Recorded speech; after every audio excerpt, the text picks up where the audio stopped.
Good evening, everyone. I don't know. I feel to talk about this topic and about mental health because, trust me, it causes a lot of havoc, a lot of heartaches, a lot of family, mourning right now because of mental health, because what's happening. So I'm going to read and give you guys some news about mental health. Mental health refers to a person's emotional, psychological, and social well being.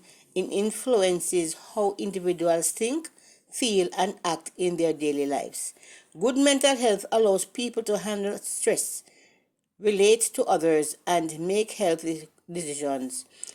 It just it is just as important as physical health and plays a key role in leading a balanced and fulfilling life. There are many factors that affect mental health, including biological influences such as genetics and brain chemistry, as well as life experiences like trauma and abuse.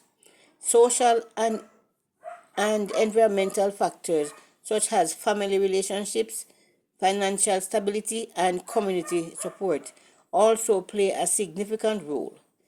When these areas are unstable or stressful, a person's mental health can suffer. Common mental health conditions include depression, anxiety disorders, bipolar disorder, and post traumatic stress disorder (PTSD). Wow. These conditions can vary severity and may require different forms of treatment. Recognizing the symptoms early, such as constant sadness, withdrawal, or extreme mood changes, is crucial in getting the right support. Treatment for mental health issues often involves in combination of therapy, medication, and lifestyle changes, counseling, and and physiotherapy help individuals understand their emotions and develop coping strategies. In some cases, medication can help balance brain chemicals and reduce symptoms. Support groups and community programs also provide a safe space for people who share their experiences.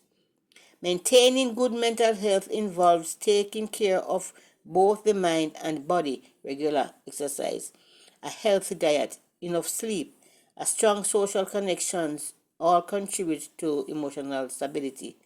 Mindfulness practices like meditation and journaling can also help reduce stress and improve focus. Prioritizing self-care is an important part of protecting mental well-being. In today's society, mental health awareness has grown significantly. People are becoming more open about discussing their struggles, and campaigns and campaigns around the world are encouraging understanding and compassion. However, stigma still exists, making some individuals hesitant to seek help. Education and open conversations are key to breaking down these barriers. Mental health is especially important in schools and workplaces where stress and pressure can impact performance and happiness. Encouraging supportive environments help individuals can strive. Schools and employers that promote mental wellness programs not only improve productivity but also build stronger, more positive communities. Overall, mental health is a vital part of human life and affects every area of well-being. Taking care of it requires awareness, compassion, and consistent effort. By supporting one another, promoting healthy lifestyles, society can ensure that everyone has the opportunity to live a mentally, literally a mentally healthy and fulfilling life. That's it, guys. And hushed are our brains in their day-to-day operations, we are apt to miss what an extraordinary and complicated achievement it is to feel mentally well. A mind in a healthy state is, in the background, continually performing a near miraculous set of manoeuvres that underpin our moods of clear-sightedness and purpose. To appreciate what mental health might be, and therefore what its opposite involves, we might take a moment to consider some of what will be going on in the folds of an optimally functioning mind. First and foremost, a healthy mind is an editing mind, an organ that manages to sieve from thousands of stray, dramatic, disconcerting or horrifying thoughts, those particular ideas and sensations that actively need to be entertained in order for us to direct our lives effectively. Partly, this means keeping at bay punitive and critical judgments that might want to tell us repeatedly how disgraceful and appalling we are, long after harshness has ceased to serve any useful purpose. When we are interviewing for a new job or taking someone on a date, a healthy mind doesn't force us to listen to inner voices that insist on our unworthiness. It allows us to talk to ourselves as we would to a friend. At the same time, a healthy mind resists the pull of unfair comparisons. It doesn't constantly allow the achievements and successes of others to throw us off course and reduce us to a state of bitter inadequacy.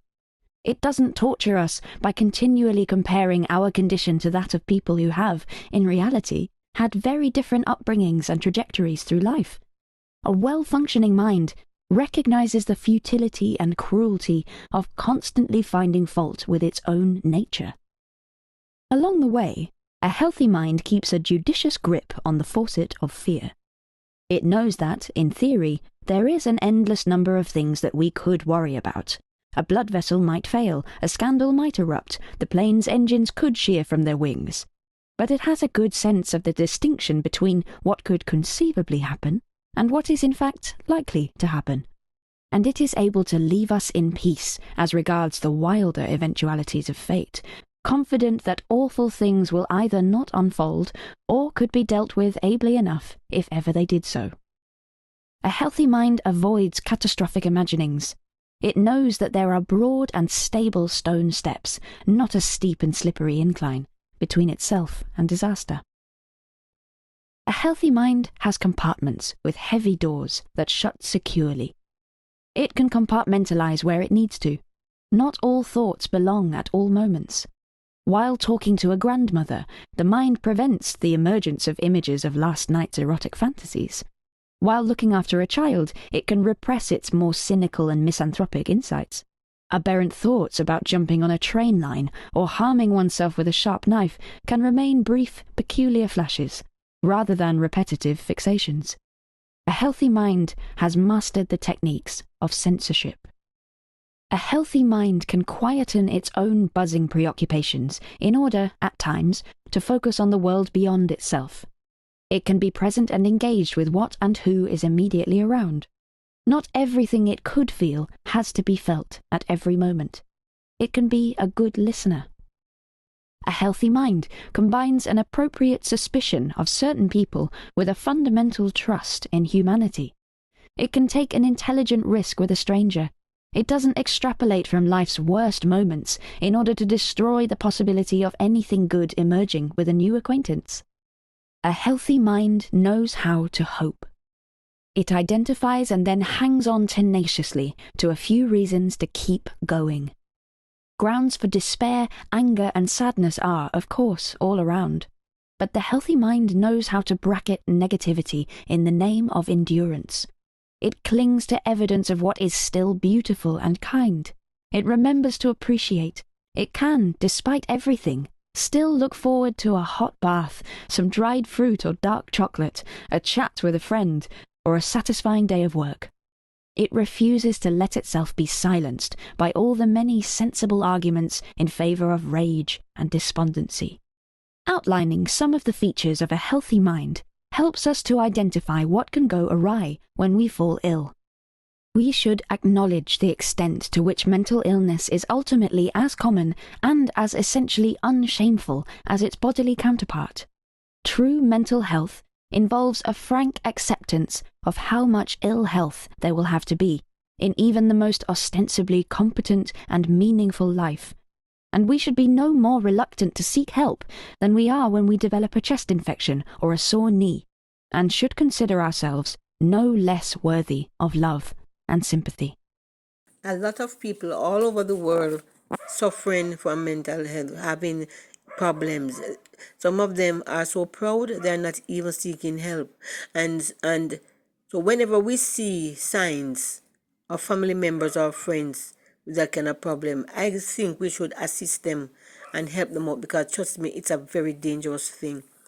A lot of people are crying out right now, a lot of families, because they lost loved one, because of they send the child to school and they get bullying, and that lead them into some depression and some stress, and they end up doing a lot of things. Even here in Jamaica, look, we have lost so many children, so much family members, so much big people, yeah, in their life because of all kind of depression and all kind of stress.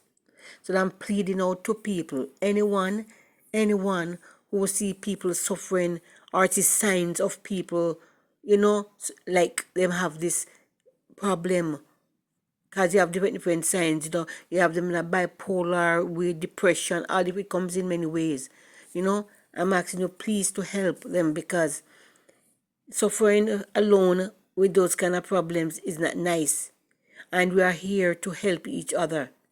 So let's help anyone around who looks like they're going through this problem. Don't wait until those persons do something wrong, bad to themselves or maybe to other people before. That is the time you're going to say, well, if they didn't know, I would help.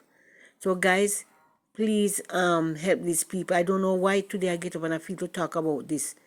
So, please take care and help each other. That's what we are here to do.